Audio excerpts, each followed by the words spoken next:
भगवान ब्राह्मण भक्त बहुत है। भगवान ने महाराज युधिष्ठिर से यज्ञ करवाया और यज्ञ में समस्त अधर्मी राजाओं का उद्धार किया। जरासंध को भीम के द्वारा मरवा दिया। शिशुपाल, दंतवक्त, विदुरथ इत्यादि को भगवान ने स्वयं वध किया और ब्राह्मणों की पूजा भगवान ने स्वयं करी है। बोले पूजा क्या करी है? भगवान ने ब्राह्मणों के झूठे पत्तल उठाए हैं, ब्राह्मणों के चरण धुले हैं। ठाकुर जी कहते हैं जो काम कोई नहीं करे वो काम हम करेंगे, और जो छोटा से छोटा काम करेगा वही बड़ा बनने का अधिकारी होता है। जो केवल रबड़ी खावे बैठ करके और ऑफिस में बढ़िया ना गरीबों को समझे न गरीबों को देखे, उसको कैसे मान ले कि आप बड़े हैं। राजा वही है जो प्रजा के घर में घुस करके देखे आवे कि भाई प्रजा मेरी कहीं भूखी प्यासी तो नहीं सो रही है, कहीं किसी को कष्ट तो नहीं है। वही राजा बनने का अधिकारी है। और वो राजा कैसा कि जो घर में बैठा हुआ है, प्रजा दरवाजे में रो रही है और वो राजा सुन नहीं रहा। इसलिए सावधानी रखना चाहिए। भगवान ने ब्राह्मणों की सेवा करी और ठाकुर जी के एक प्यारे ब्राह्मण थे सुदामा जी, सखा सुदामा। विप्र सुदामा बसत है सदा आपने धाम, भीख मांगी भोजन करे सदा जपत हरि नाम। सुदामा जी बहुत ऊंचे कुल के ब्राह्मण थे, लेकिन गरीब बहुत थे, बहुत गरीबी थी। कृष्णस्यासीत सखा कश्चित ब्राह्मणो ब्रह्मवित्त महा, विरक्त इंद्रियार्थेषु प्रशांतात्मा जितेन्द्रियः। कृष्णस्यासीत सखा कश्चित, भगवान कृष्ण के बड़े अंतरंग सखा थे। सखा जानते हैं किसे कहते हैं? सखा शब्द का उल्टा करिए खास। जो बहुत खास होता है वही सखा है। अब है ये मित्र और दोस्त और फ्रेंड चल गए हैं, पहले सखा ही चलते थे। भगवान राम जी ने भी कहा है ना, सुग्रीव को सखा माना है। भगवान की बड़े ही अभिन्न सखा थे सुदामा जी। ब्राह्मण थे, गरीब थे। गरीब इतने थे कि शायद सुदामा जैसा गरीब संसार में कोई दूसरा नहीं होगा, लेकिन इनके पास धन भी बहुत था। धन कौन सा था? परमात्मा के नाम का धन था इनके पास। संसार का धन तो भैया सब छूटने वाला है। जितना भी धन अर्जित किया है ना, सब छोड़ करके जाना है। उस धन में से एक पाई भी आपके साथ नहीं जाएगा, लेकिन जो राम नाम का धन है ना, ये आपके साथ जाएगा।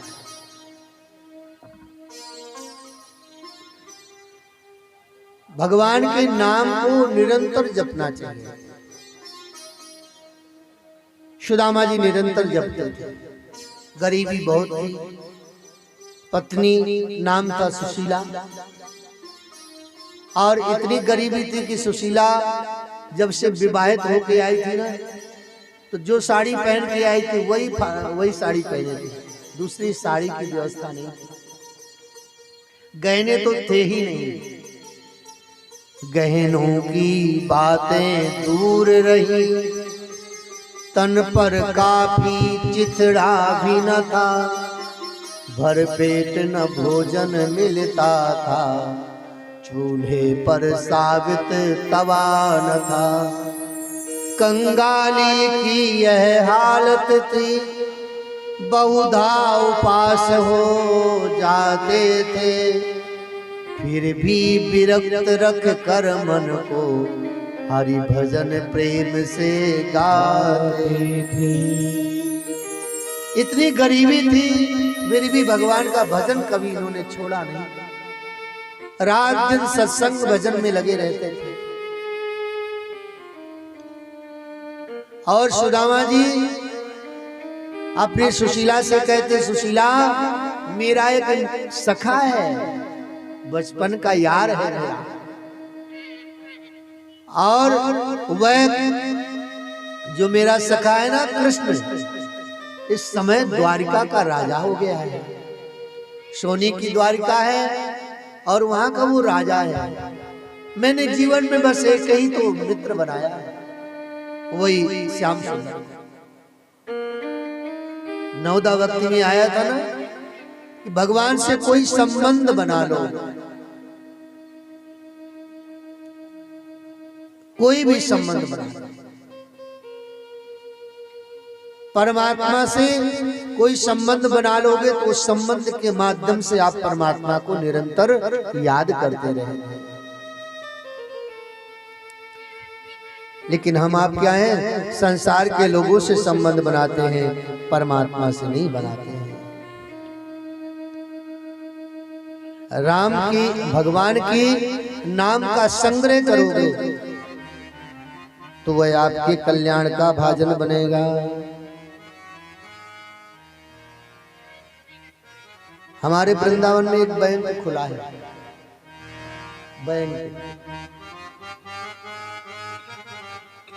बैंक बड़ा अलौकिक बैंक है।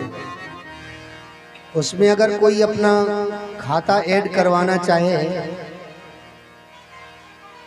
तो करवा सकता है। कैसा बैंक है जरा सुनिए। खुल गया बैंक राधा रानी के नाम का, खुल गया बैंक राधा रानी के नाम का, बैठा बन के मैनेजर बैठा बन के मैनेजर आनंद गाँव का, बैठा बन के मैनेजर आनंद गाँव का।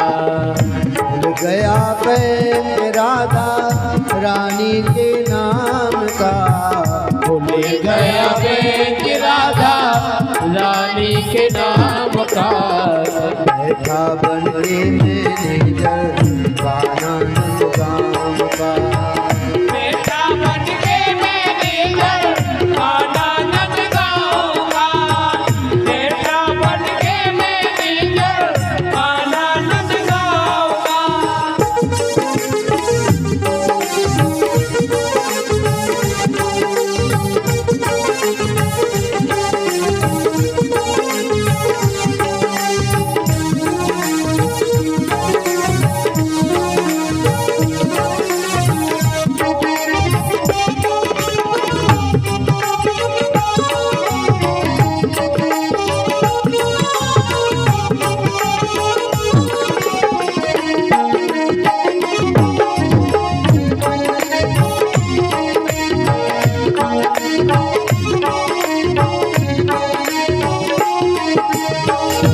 खाता खुलवाने में भक्तों लगता ना कोई खर्चा, लगता ना कोई खर्चा। खाता खुलवाने में भक्तों लगता ना कोई खर्चा, लगता ना कोई खर्चा। देर करो ना जल्दी आके, देर करो ना जल्दी आके, भर लो अपना पर्चा, भर लो अपना पर्चा पर्चा। घाटे का नहीं है सौदा, घाटे का नहीं है सौदा, खाता बड़े काम का, बैठा बन के मैनेजर का आनंद गाँव का। बेटा बन के मैनेजर आनंद गाँव का, बेटा बन के मैनेजर आनंद गाँव का।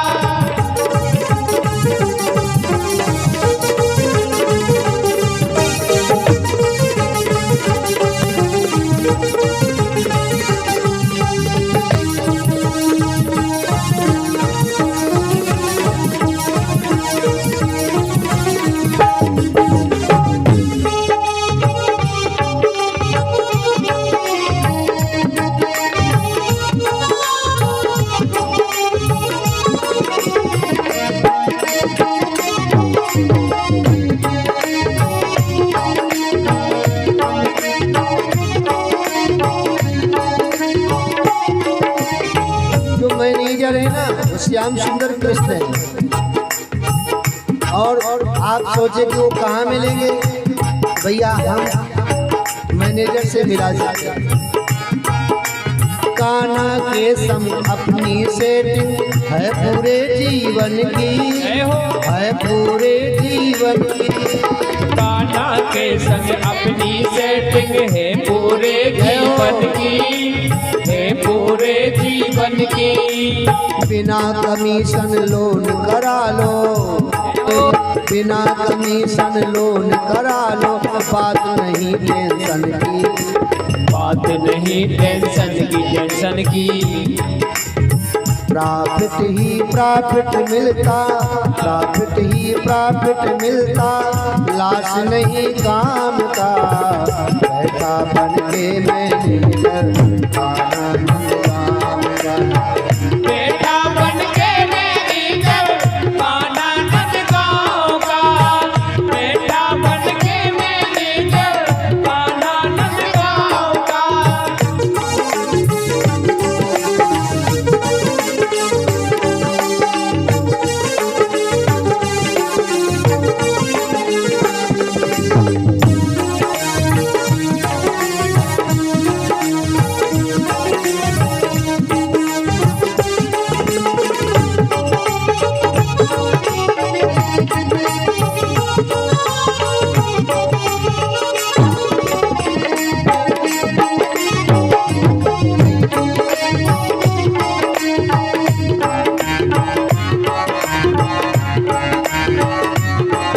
खाता भी दो प्रकार के होते हैं, एक सेविंग खाता, दूसरा करेंट।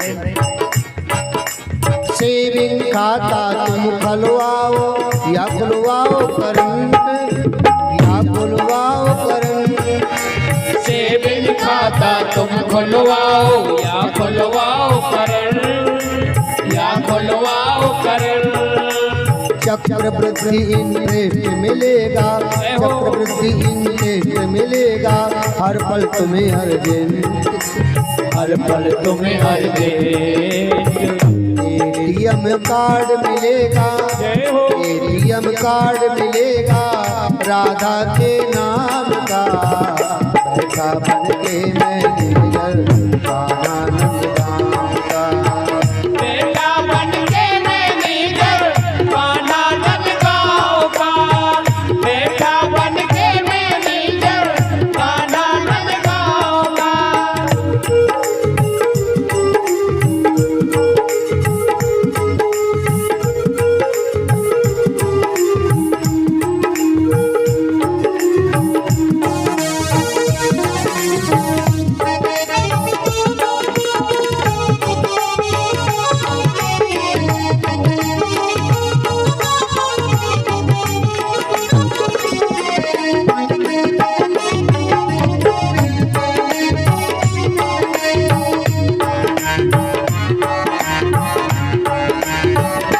राधा नाम के बैंक प्रचारक बन गए चित्र विचित्र, बन गए चित्र विचित्र। राधा नाम के बैंक प्रचारक बन गए चित्र विचित्र, बन गए चित्र विचित्र। हर खाते पर मिले कमीशन, जय हो। हर खाते पर मिले कमीशन, राधा नाम पवित्र, राधा नाम पवित्र। पागलपन मुक्त मिलेगा, जय हो। पागलपन मुक्त मिलेगा, तुम्हें ब्रज धाम का। पागलपन मुक्त मिलेगा, तुम्हें ब्रज धाम का। बेटा बन के मैनेजर आनंद गाँव का, बेटा बन के मैनेजर आनंद गाँव का, बेटा बन के मैनेजर आनंद गाँव का। खुल गया बैंक राधा रानी के नाम का, खुल गया बैंक राधा रानी के नाम का। बेटा बन के मैनेजर आनंद गाँव का, बेटा बन के मैनेजर आनंद गाँव का, आनंद गाँव का, आनंद गाँव का। ब्राह्मणों ब्रह्म विद्वान सुदामा के पास धन था, कृष्ण नाम धन। और ऐसे ब्राह्मण थे जो ब्रह्म ज्ञानी थे, ब्रह्म को जानने वाले सुदामा जी थे।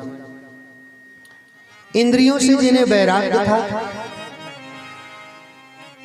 प्रशांत आत्मा, जिनकी आत्मा परम शांति में प्रतिष्ठित हो गई थी, और जितेंद्रिय थे, ऐसे सुदामा जी थे। रात दिन सत्संग भजन में लगे रहते थे। और पत्नी से कहा कि मेरा एक मित्र है, वह कृष्ण, वही सखा, बचपन का पढ़ते थे, तभी उनसे मित्रता भई थी। पत्नी बार बार कहती, एक बार आप चले जाइए द्वारका। बहुत आग्रह करने पर सुशीला से कहा, सुशीला देखो, मित्र के यहाँ जाओ तो कुछ भेंट लेके जाना चाहिए, मेरे पास तो कुछ नहीं। सुशीला ने कहा, मैं व्यवस्था करती हूँ, आप चिंता मत करिए। सुशीला पड़ोसन के पास गई और जाकर के कहा, बहन हमें कुछ सामग्री दे दो। तो उसने टूटे हुए चावल जो अपने काम के नहीं थे वो दे दिए। और दान तो ऐसी वस्तु का करते हैं ना लोग, जो हमारे काम की नहीं है, बेकार पड़ी है, वही दान कर देते हैं। कभी दान करने का मन करे तो ऐसी वस्तु का दान कभी मत करना जो आपके काम की ना हो, जो आपकी नजर में बहुत अच्छी लगे, उसका दान करना चाहिए। क्योंकि जो दान किया जाता है वही वस्तु आपको प्राप्त होती है। जो दान की जाती है ना वस्तु, अगर अच्छी वस्तु दान करेंगे तो आपको अच्छी प्राप्त होगी, और बुरी वस्तु का दान करेंगे तो आपको वही वस्तु मिलेगी। इसलिए कभी भी बेकार वस्तु का दान नहीं करना चाहिए। सुदामा जी की पत्नी ने 4 मुट्ठी चावल टूटे हुए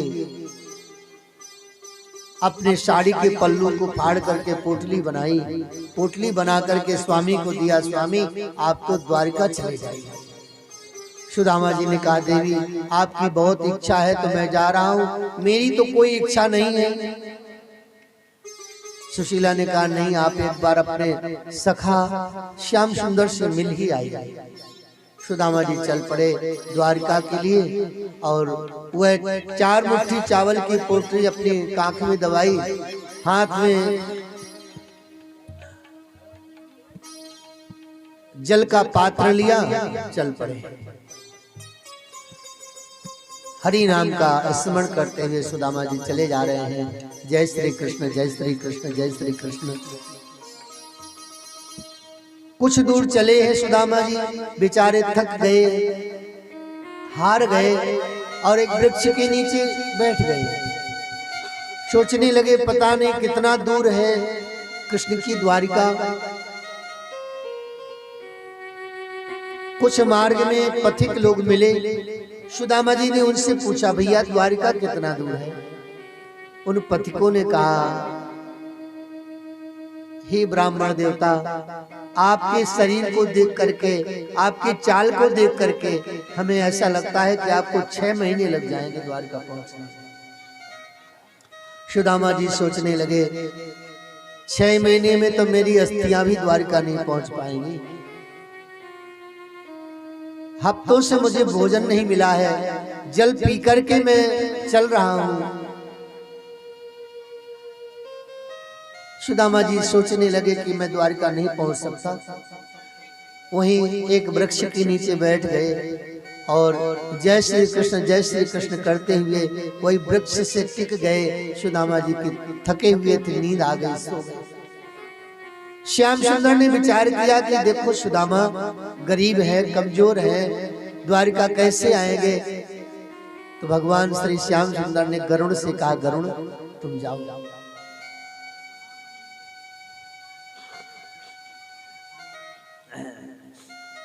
अब मेरी ब्राह्मण सुदामा को अपनी पीठ पर बैठा करके द्वारिका के बाहर सुला दो। गरुड़ जी गए और जिस गरुड़ की पीठ पर श्याम सुंदर स्वयं विराजते थे, आज उस गरुड़ की पीठ पर ब्राह्मण सुदामा को बैठाया गरुड़ जी ने।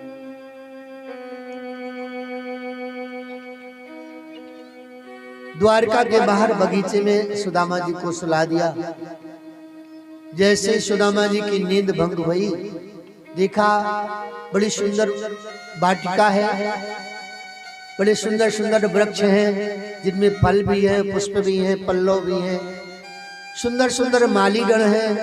उन मालियों से पूछा, भैया ये बगीचा किसका है? मालियों ने कहा, महाराज ये द्वारकाधीश की बगीची है।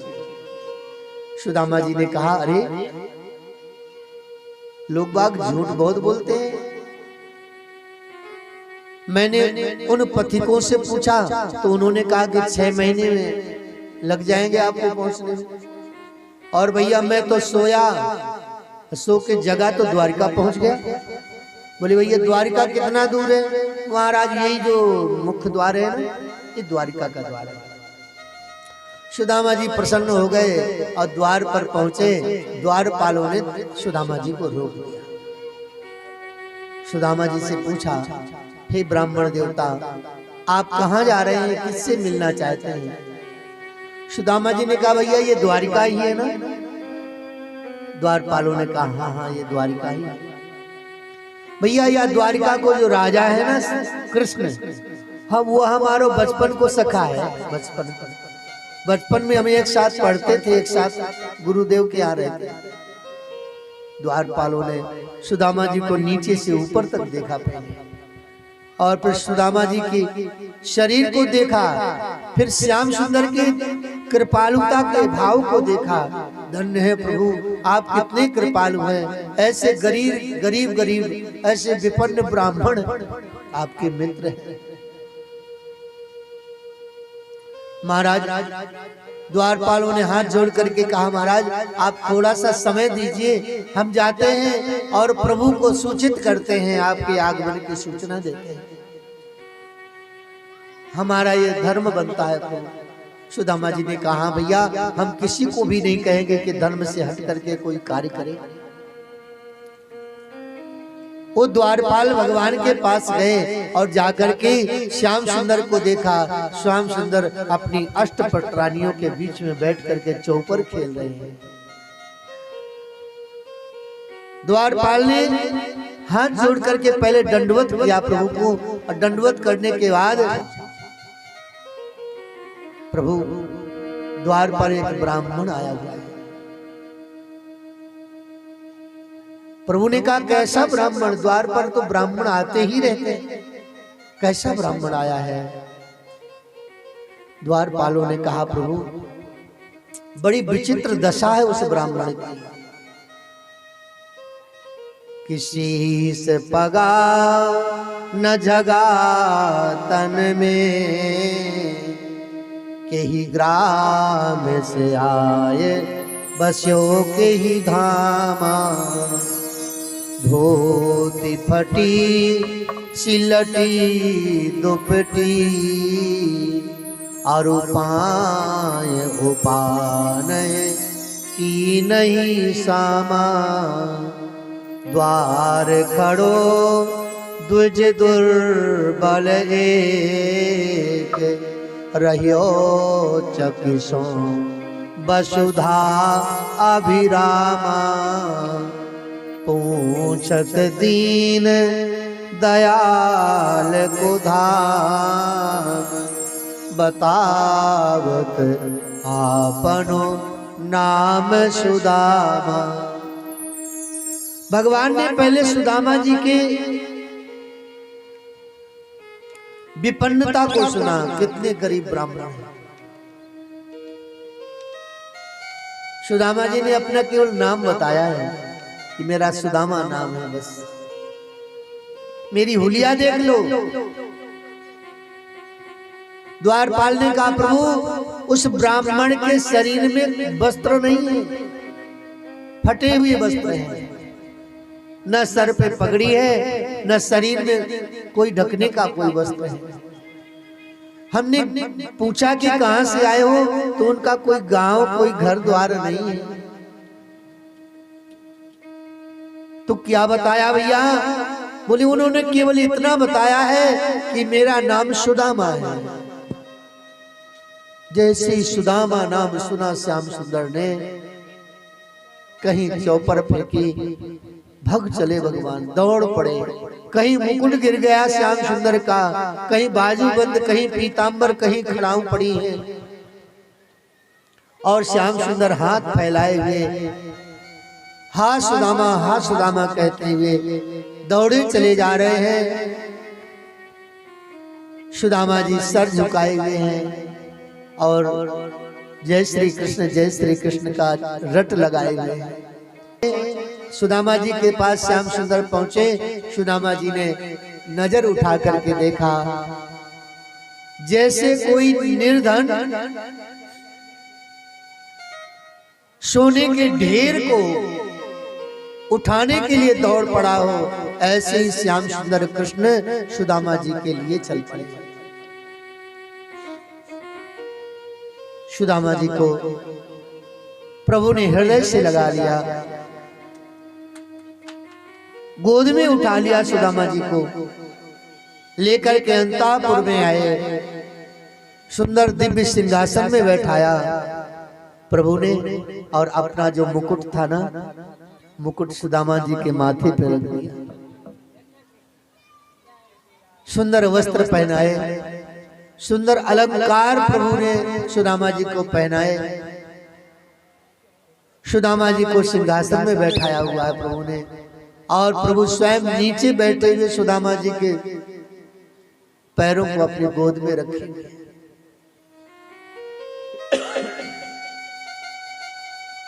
श्याम सुंदर ने रुक्मणी से कहा, रुक्मणी तुम जल लेकर के आओ, मैं अपने ब्राह्मण सुदामा के चरण धुल लूं, पद प्रक्षालित कर लूं। रुक्मणी को बड़ा आश्चर्य हुआ।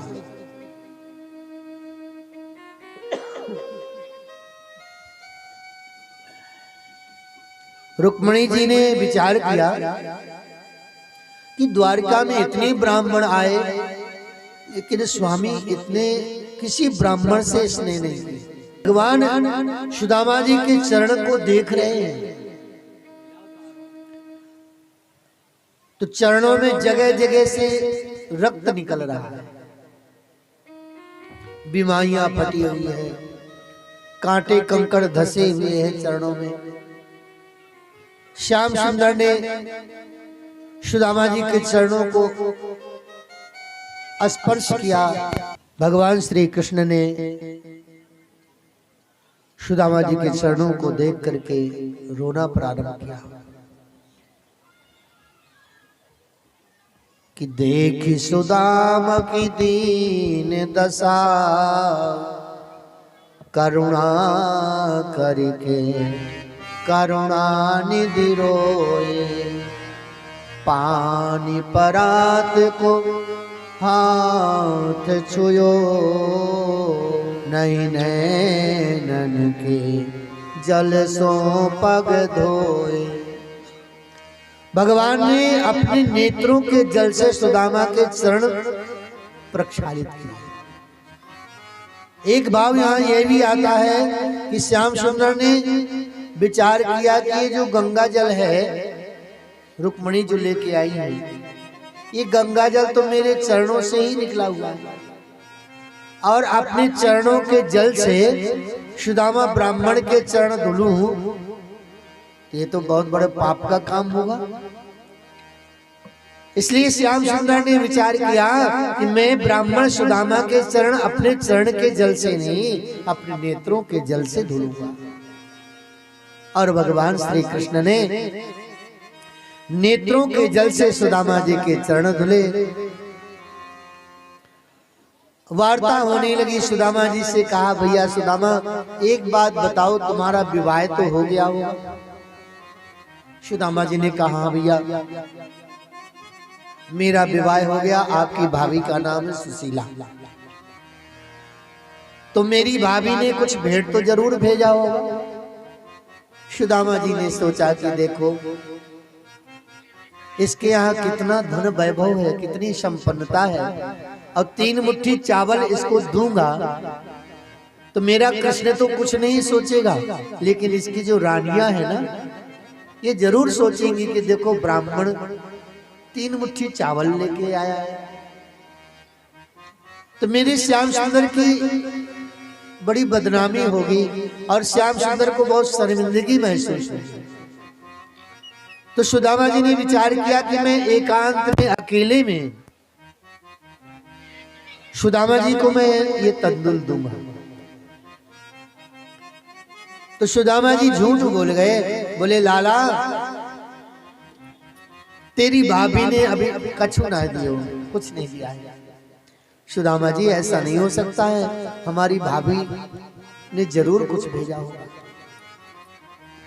और श्याम सुंदर को बचपन की याद आ गई कि बचपन में सुदामा जी ने मेरे चने खा लिए थे, इस कारण से इनको ये गरीबी झेलनी पड़ गई। और अगर ये मेरे हिस्से के चावल भी खा गए, पता नहीं कितने जन्मों तक इनको गरीब रहना पड़ेगा। श्याम सुंदर सुदामा जी की गरीबी को लेना चाहते हैं और सुदामा जी चाहते हैं कि मैं श्याम सुंदर को अपनी गरीबी न दूं, मैं श्याम सुंदर को दुखी नहीं देखना चाहता। सुदामा जी के पास जो गरीबी है ना, वो श्याम सुंदर के पास आने वाली थी। सुदामा जी ने अपने ऊपर ले ली है गरीबी। जो चने खाए थे ना, वो चने कोई साधारण चने नहीं थे। जो गुरु माता ने चने दिए थे कि जाओ बेटा जंगल में भूख लगे तो खा लेना दोनों। सुदामा जी जानते थे कि ये चने श्रापित चने हैं, दुर्वासा ऋषि के द्वारा श्रापित चने हैं कि जो इन चनों को खाएगा वह दरिद्र हो जाएगा। सुदामा जी जानते थे और सुदामा जी ने सोचा कि अगर मैंने आधे चने श्याम सुंदर को खिलाए तो श्याम सुंदर भी गरीब हो जाएगा। इसलिए सुदामा जी ने वो सारे चने स्वयं खा लिए थे और पूरी गरीबी अपने ऊपर धारण कर ली थी। ऐसे सुदामा जी उन चावलों को भी देना नहीं चाहते कि मैं अपनी गरीबी क्यों किसी को दूं। कभी किसी को अपनी गरीबी नहीं देना चाहिए। लेकिन श्याम सुंदर भी तो मित्र हैं। श्याम सुंदर ने विचार किया कि मैं सुदामा जी को गरीब नहीं देखना चाहता। झपट करके श्याम सुंदर ने और वो पोटली जो कांख में थी उसको खींच ली। उसके वस्त्र बहुत कमजोर था, फट गया, चावल फैल गए और वहीं पर सारे चावल गिर गए। श्याम सुंदर ने उन चावलों को देखा, टूटे हुए चावल थे। श्याम सुंदर ने उन चावल को एक मुट्ठी लिया और लक्ष्मी को आदेश किया, लक्ष्मी मेरे गरीब सुदामा के पास चली जा। एक मुट्ठी चावल मुट्ठी में डाल लिया। एक लोग की संपत्ति सुदामा के पास है।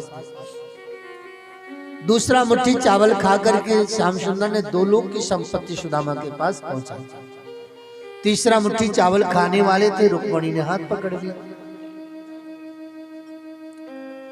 सुदामा को कुछ पता नहीं चला। परमात्मा जब देता है ना तो किसी को दिखता नहीं है, और जब लेता है ना तब तो कहने क्या है, फिर रोते चिल्लाते हैं। देता है तो सुदामा जैसे कि झोपड़ी में सोने वाले सुदामा जी, और सुबह जब जगे तो महलों में सो रहे हैं। वो एक कहावत है ना कि परमात्मा देता है तो छप्पर फाड़ के देता है, और लेता है तब चमड़ी उधेड़ देता है। तो भगवान ने सुदामा जी को दिया, लेकिन सुदामा जी को कुछ पता नहीं चला। सुदामा जी की श्याम सुंदर ने बहुत सेवा करी। कुल मिलाकर के श्याम सुंदर ने ब्राह्मण भक्ति दिखाई। सुदामा जी तपस्वी थे। तपस्या के प्रभाव से सुदामा जी ने ब्रह्म को बस में कर लिया। ब्राह्मणों के अधीन समस्त देवता हैं। सुदामा जी महाराज जी को भगवान ने विभिन्न प्रकार के 56 भोग खिलाए और फिर प्रातः काल सुदामा जी तैयार होकर बोले, लाला मैं जा रहा हूं। सुदामा जी से कहा, सुदामा जी अभी कुछ दिन रहिए, खाओगे पियोगे थोड़ा शरीर अच्छा हो जाएगा। सुदामा जी बोले, भैया मैं तो अच्छा खासा हो जाऊंगा, लेकिन तेरी भाभी सुशीला तो बच्चे भतीजे तुम्हारे यहाँ से, भैया अच्छा नहीं लग रहा है मुझे। कहने का भाव यह है कि अपने परिवार के बिना अगर स्वर्ग भी मिल जाए तो आपको अच्छा नहीं लगना चाहिए। गृहस्थ जीवन की ये मर्यादा है कि आपका परिवार बच्चे अगर आपके साथ नहीं है और आपको कोई बैकुंठ भी ले जा रहा हो तो आप कह दीजिए कि भैया सबको साथ में ले चलो, नहीं हम अकेले बैकुंठ को नहीं चाहते। सुदामा जी चलने लगे तो श्याम सुंदर ने कहा, ठीक है नहीं मान रहे हो तो तैयारी कर लो। अब सुदामा जी सोचने लगे, बढ़िया मुकुट लगा दिया है, गहने और सुंदर वस्त्राभूषण पहना दिए हैं, अब तो हमें ये मिल ही गए। लेकिन जब तैयारी की बात आई तो श्याम सुंदर वह फटी हुई धोती लेकर के पहुंच गए, लीजिए अपनी तैयारी कर लीजिए। सुदामा जी वही फटी हुई धोती पहन करके तैयार हो गए और श्याम सुंदर का सारा वैभव उतार करके रख दिया। सुदामा जी जाने लगे तो श्याम सुंदर ने कहा, आशीर्वाद देते जाओ, और सुदामा जी के चरणों में श्याम सुंदर लेट गए। सुदामा जी ने आशीर्वाद दिया, चिरंजीवी रहो श्याम सुंदर, चिरंजीवी रहो कृष्ण, आशीर्वाद दिया। सुदामा जी को विदा किया गया और सुदामा जी अपने नगर के लिए चल पड़े।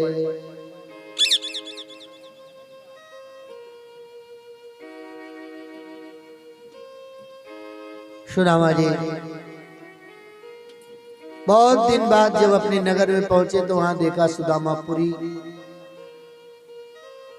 लेकिन जो सुदामा जी की पत्नी सुशीला थी वह आई, बड़े आदर पूर्वक सुदामा जी को ले गई। वहां पर भगवान प्रकट हुए और सुदामा जी को कहा, सुदामा जी आप इस सुदामापुरी में निरंतर वास करिए।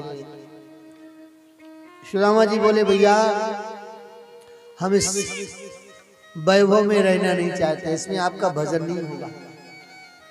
कन्हैया बोले, आप चिंता मत करिए, आप जैसे त्यागी महापुरुष को चाहे जहां रख दिया जाए उनका भजन कभी बाधित नहीं होगा। बाधा कब आती है भजन में? जब हम उस संपदा के प्रति आसक्त हो जाते हैं, उसको हम अपना मान लेते हैं कि ये मेरा है, और जब हम उसको ठाकुर जी का समझ रहे हैं तो हम उसको विवेक के साथ उसका उपयोग करें। जहाँ जिस चीज की जरूरत है उसको हम दान करें, उसका सही उपयोग करें, तो हम कभी बिगड़ेंगे नहीं, हमारा भजन कभी रुकेगा नहीं। कृपा की न होती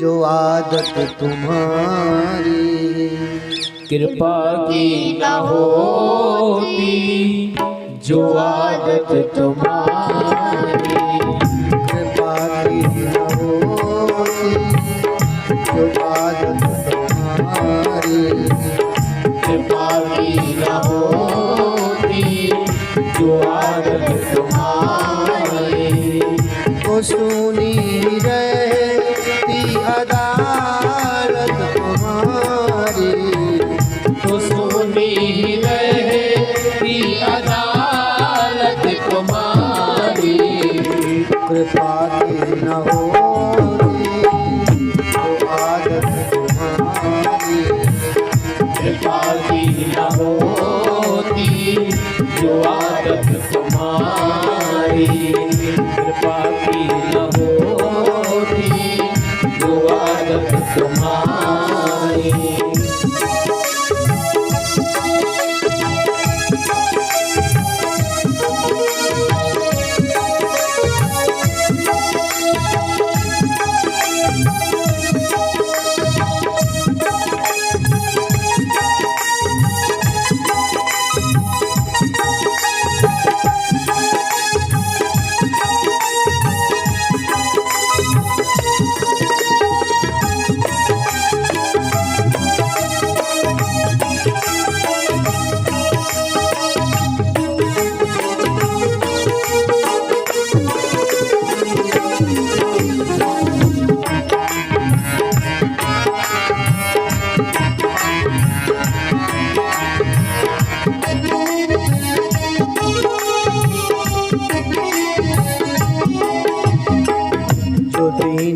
के दिल में जगह तुम न पाते, जो दीनों के दिल में जगह तुम न पाते, जो दीनों के दिल में जगह तुम न पाते, जो दीनों के दिल में जगह तुम न पाते, तो किस दिल में होती हिफाजत तुम्हारी, तो किस दिल में होती इबादत तुम्हारी, कृपा की न होती तो आदत तुम्हारी, कृपा की न होती जो आदत तुम्हारी, कृपा की न होती जो आदत तुम्हारी।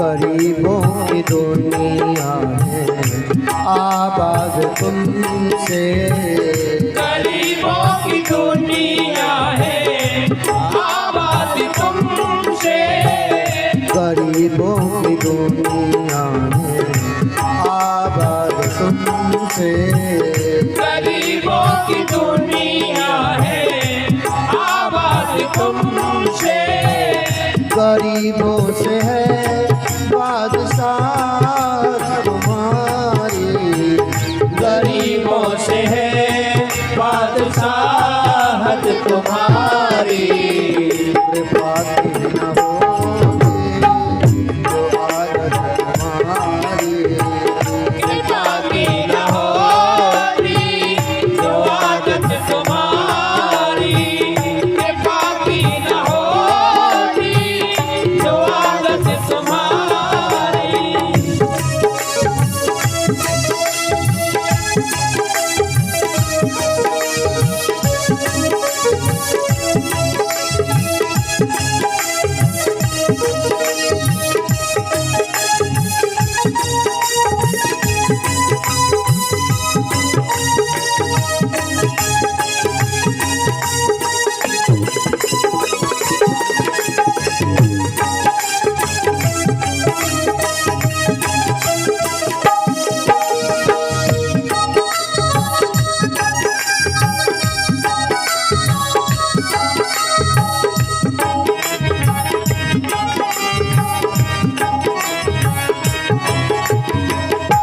मुल्जिम ही होते न तुम होते हाकिम, न हम होते न तुम होते हाकिम, न हम होते मुल्जिम न तुम होते हाकिम, न हम होते मुल्जिम न तुम होते हाकिम, न घर घर में होती इबादत तुम्हारी, न घर घर में होती इबादत तुम्हारी, कृपा की न होती जो आदत तुम्हारी, कृपा की न होती जो आदत तुम्हारी, कृपा की न होती जो आदत तुम्हारी।